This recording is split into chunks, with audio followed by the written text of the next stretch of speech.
wabarakatuh. Hai semuanya, kami dari kelompok 8 dengan mata kuliah MK3 yang beranggotakan Amarul Alhamdi, Muhammad Riko Septiadi, Setia Ardila, Hikmah Alina, Dina Marcelina, Victor Estiani, Fahmi Erbain, John Peter, dan dua teman kami yaitu Iqbal Prianda dan Muhammad Alfi Ramaditya. Selamat menyaksikan. nama dan fungsi ruangan. Terdapat beberapa ruangan yang berada di gedung C lantai 1, yang salah satunya ialah ruangan kelas atau akademik, yang digunakan untuk proses pembelajaran secara tatap muka, baik luring maupun hybrid. Kemudian ada juga ruangan prodi, lift untuk akses ke lantai 2 dan 3, serta juga dilengkapi toilet pria dan wanita.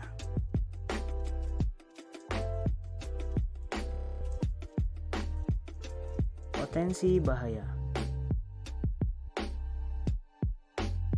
Potensi bahaya yang terjadi antara lain yaitu yang pertama berpotensi terjadinya kebakaran, yang kedua potensi kerusakan lift atau lift macet, dan yang terakhir terjadinya gempa.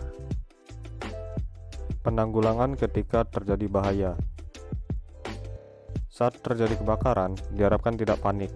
Jika terjebak pada kepulan asap kebakaran, segeralah merangkak dengan tetap mengatur nafas pendek dan segeralah mencari tempat yang aman. Jika terjebak di dalam lift, diusahakan untuk tidak panik, agar bisa mengatur nafas dan bisa menekan tombol untuk memberitahu bahwa sedang terjebak di dalam lift.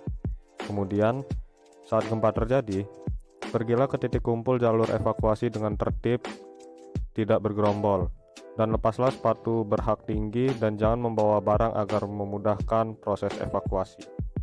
evakuasi dan titik kumpul.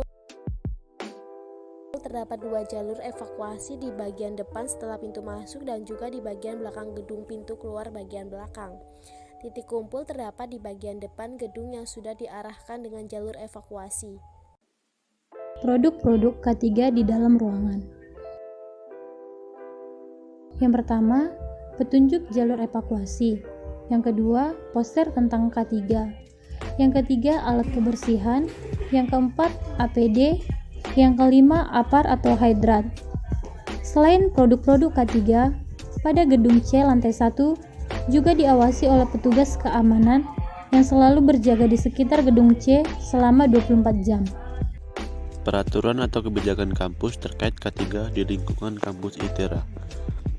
K3 memegang peran penting dalam menciptakan lingkungan yang aman dan sehat. Jika lingkungan aman, maka seluruh sivitas akademika bisa bekerja dan belajar dengan nyaman. Produktivitas kerja akan meningkat. Untuk memudayakan K3, kampus perlu membuat sistem manajemen keselamatan dan kesehatan atau SMK3. SMK3 berisi pedoman pelaksanaan manajemen keselamatan dan kesehatan kerja.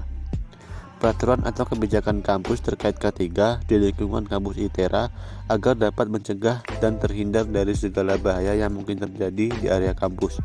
Contohnya sebagai berikut, yaitu ada keselamatan lalu lintas, bahaya kebakaran, bahaya bahan kimia, larangan merokok, dan lain sebagainya.